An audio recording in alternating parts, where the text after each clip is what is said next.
जय श्री राधे कृष्ण। आइए सुनते हैं नाग पंचमी व्रत की कथा। आप उस सभी भक्तों को नाग पंचमी की ढेर सारी शुभकामनाएं। आप सभी के जीवन में भगवान शिव की कृपा से आप सभी को सभी प्रकार के सुख और समृद्धि की प्राप्ति हो। नाग पंचमी का त्योहार जो कि बड़ा ही सुखदायक माना गया है। श्रावण के महीने में जो कि भगवान शिव जी का पूजन किया जाता है। श्रावण का महीना भगवान शिव को अति प्रिय होता है। श्रावण के महीने में बहुत सारे व्रत किए जाते हैं। उसी में से एक नाग पंचमी का व्रत जो कि श्रावण माह के शुक्ल पक्ष की पंचमी तिथि के दिन इस व्रत को धारण किया जाता है। कहीं कहीं इस व्रत को श्रावण कृष्ण पंचमी तिथि के दिन धारण किया जाता है और कई जगहों पर श्रावण शुक्ल पंचमी तिथि को नाग पंचमी का व्रत किया जाता है। इस दिन विशेष प्रकार से सर्पों को दूध से स्नान कराकर पूजन कर दूध पिलाने से, वासुकी कुंड में स्नान करने, निज गृह के द्वार में दोनों ओर गोबर से सर्प बनाकर उनका दधि, दुर्वा, कुशा, गंध, अक्षत, पुष्प, मोदक और मालपुआ आदि से पूजा करने और ब्राह्मणों को भोजन कराकर एक भुक्त यानी कि एक समय भोजन ग्रहण करने से घर में सर्पों का भय नहीं होता है। पंचमी तिथि के दिन इस दिन विशेष प्रकार से जो कि भगवान शिव के मंदिरों में जाकर के भगवान शिव जी का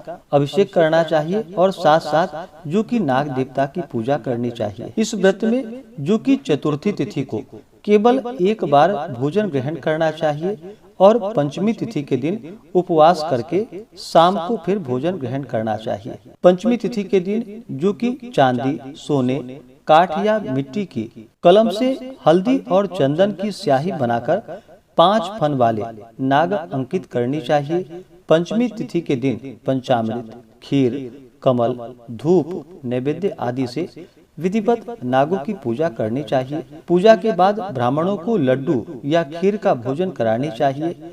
पंचमी को नागों की पूजा करने वाले व्यक्ति को उस दिन जो की भूमि बिल्कुल भी नहीं खोदनी चाहिए। प्राचीन काल में घरों को इस दिन गोबर में गेरू मिला करके लीपा जाता था और फिर नाग देवता की पूजा पूर्ण विधि विधान से की जाती थी। इस हेतु एक रस्सी में 7 गांठें लगाकर रस्सी का सर्प बनाकर उसे एक लकड़ी के पट्टे पर सर्प मानकर बिठाया जाता था। हल्दी, रोली, चावल और फूल आदि चढ़ाकर नाग देवता की पूजा करने के बाद कच्चा दूध, घी, चीनी मिलाकर इसे काठ पर बैठे सर्प देवता को अर्पित की जाती थी। इस समय सर्प देवता को अर्पित करनी चाहिए। इस समय इन श्लोकों का अवश्य ही पाठ करना चाहिए।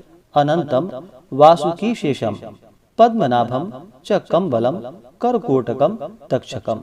इस प्रकार से कह करके स्तुति करनी चाहिए। सर्प विष को दूर करने के लिए जो कि इस दिन ओम कुरु कुल्ये हुम फट स्वाहा इन मंत्रों का अगर जप किया जाए तो इससे सर्प विष दूर होते हैं। इस दिन पूजन करने के बाद सर्प देवता की आरती उतारनी चाहिए। उसके बाद कच्चे दूध में शहद, चीनी या थोड़ा सा गुड़ मिला करके इसे कहीं ऐसे जगह पर जहाँ की सांप की बाम्बी या बिल दिखाई पड़े वहाँ पे डाल देनी चाहिए। उस बिल की मिट्टी लेकर चक्की, चूल्हे पर, दरवाजे के निकट, दीवार पर तथा घर के कोनों में सर्प बनाए। कच्चे चावल पीसकर उसमें पानी डालकर इस घोल से भी ये आकृतियां अंकित की जा सकती है। इन सब को बनाने के बाद भीगे हुए बाजरे और घी, गुड़ से इनकी पूजा करनी चाहिए और फिर दक्षिणा चढ़ानी चाहिए और फिर घी के दीपक से आरती उतारनी चाहिए। इसके बाद फिर नाग पंचमी कथा आदि का श्रवण करना चाहिए। इस प्रकार से व्रत को धारण करने से सर्पों का भय नहीं होता है तथा नाग देवता और भगवान शिव का विशेष कृपा प्राप्त होता है। तो आइए सुनते हैं नाग पंचमी व्रत की कथा।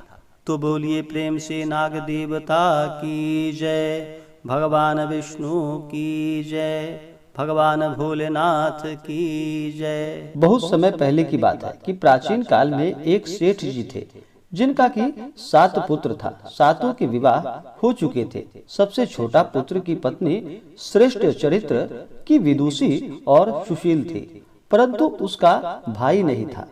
एक दिन बड़ी बहू ने घर लीपने को पीली मिट्टी लाने के लिए सभी बहुओं के साथ चलने को कहा, तो सभी धलिया और खुरपी लेकर मिट्टी खोदने लगी। तभी वहाँ एक सर्प निकला जिसे बड़ी बहू खुरपी से मारने लगी। यह देखकर छोटी बहू ने उसे रोकते हुए कहा कि इसे मत मारो, यह बेचारा निरपराध है। यह सुनकर बड़ी बहू ने उसे नहीं मारा। तब सर्प एक ओर जाकर बैठ गया।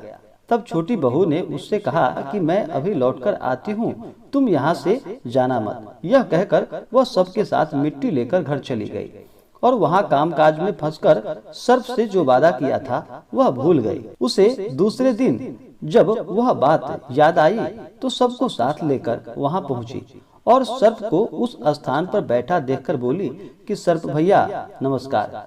सर्प ने कहा, तू भैया कह चुकी है इसलिए तुझे छोड़ देता, नहीं तो झूठी बात कहने के कारण तुझे अभी डस लेता।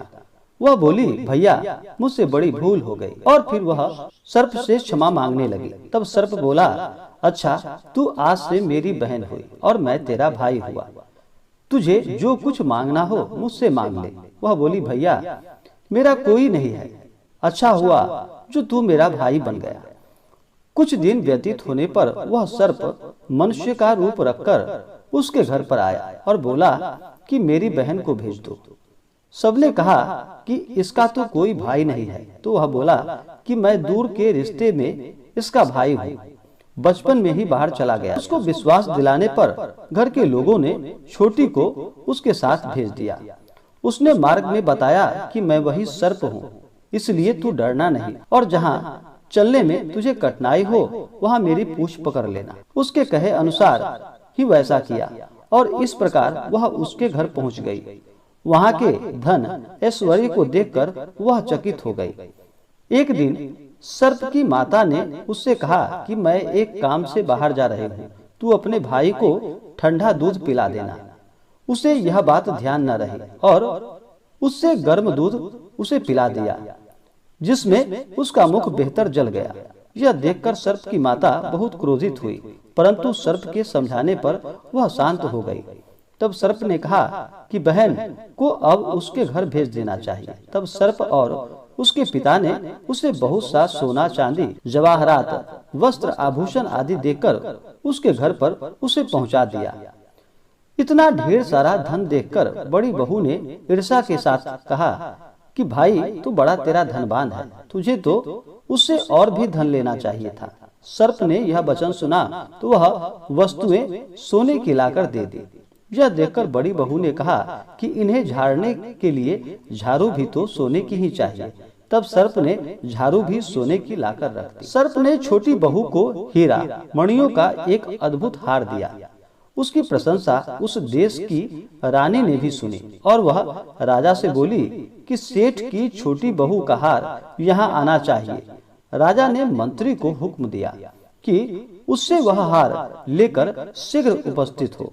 मंत्री ने सेठ जी से जाकर कहा कि महारानी जी छोटी बहू का हार पहनेंगी, वह उससे लेकर मुझे दे दो। सेठ जी ने डर के कारण छोटी बहू से हार मंगवाकर दे दिया। छोटी बहू को यह बात बहुत बुरी लगी। उसने अपने सर्प भाई को याद किया और आने पर प्रार्थना की कि भैया रानी ने हार मेरा छीन लिया है, तुम कुछ ऐसा करो कि जब वह हार उसके गले में रहे तब तक के लिए वह सर्प बन जाए, और जब वह मुझे लौटा दे तब हीरो और मणियों का हो जाए। सर्प ने ठीक वैसा ही किया। जैसे ही रानी ने हार पहना वैसे ही वह सर्प बन गया। यह देखकर रानी चीख पड़ी और रोने लगी। यह देखकर राजा ने सेठ के पास खबर भेजी कि छोटी बहू को तुरंत भेजो। सेठ जी डर गए कि राजा न जाने आखिर क्या करेगा। वे स्वयं छोटी बहू को साथ लेकर उपस्थित हुए। राजा ने छोटी बहू से पूछा कि तूने क्या जादू किया है, मैं तुझे दंड दूंगी। छोटी बहू बोली कि हे राजन, इस दृष्टता के लिए मुझे क्षमा कीजिए। यह हार ही ऐसा है कि मेरे गले में हीरो और मणियों का रहता है और दूसरे के गले में सर्प बन जाता है। यह सुनकर राजा ने वह सर्प बना हार उसे देकर कहा कि अभी पहनकर दिखाओ। छोटी बहू ने जैसे ही उसे पहना वैसे ही हीरो और मणियों का हार हो गया।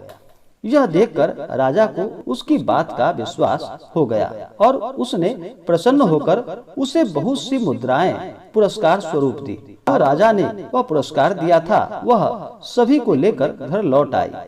उसके धन को देखकर बड़ी बहू ने ईर्ष्या के कारण उसके पति को सिखाया कि छोटी बहू के पास कहीं से धन आया है।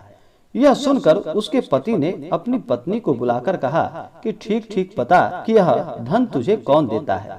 तब वह सर्प को याद करने लगी। तब उसी समय सर्प ने प्रकट होकर कहा, मेरी धर्म बहन के आचरण पर संदेह प्रकट करोगे तो मैं तुम्हें खा लूंगा। वह सुनकर छोटी बहू का पति बहुत प्रसन्न हुआ और उसने सर्प देवता का बड़ा सत्कार किया। उसी दिन से नाग पंचमी का त्योहार मनाया जाता है और स्त्रियां सर्प को भाई मानकर उनकी पूजा करती है और उन्हें दुग्ध पिलाती है। जो भी जातक, जो भी भक्त सच्ची श्रद्धा के साथ नाग पंचमी के दिन नाग देवता का पूजन करते हैं, उन्हें दूध चढ़ाते हैं और दुग्ध से, गाय के दुग्ध से उनका नाग देवता का अभिषेक करते हैं तो नाग देवता इससे प्रसन्न होकर के मनोवांछित फलों को प्रदान करते हैं। तो बोलिए प्रेम से नाग देवता की जय, भगवान विष्णु की जय, भगवान भोलेनाथ की जय। इसी प्रकार से जो भी भक्त सच्ची श्रद्धा के साथ, नियम और निष्ठा के साथ नाग देवता का पूजन करते हैं, इससे भगवान शिव जी, भगवान विष्णु और नाग देवता का कृपा प्राप्त होता है। इससे काल सर्प आदि दोषों का भय नहीं होता। इन सभी दोषों से मुक्ति भी प्राप्त होती है। तो आशा करता हूँ कि यह जानकारी आपको अच्छा लगा हो। ऐसे ही ज्ञानवर्धक जानकारियाँ प्राप्त करने के लिए हमारे इस चैनल पे अगर आप नए हैं तो चैनल को लाल बटन दबा करके सब्सक्राइब करें, साथ में बेल आइकन घंटी को दबाएं ताकि मेरे वीडियो का नोटिफिकेशन आपको समय से मिलता रहे। वीडियो को लाइक करें, शेयर करें। सुखी रहें और स्वस्थ रहें। जय श्री राधे कृष्ण। धन्यवाद।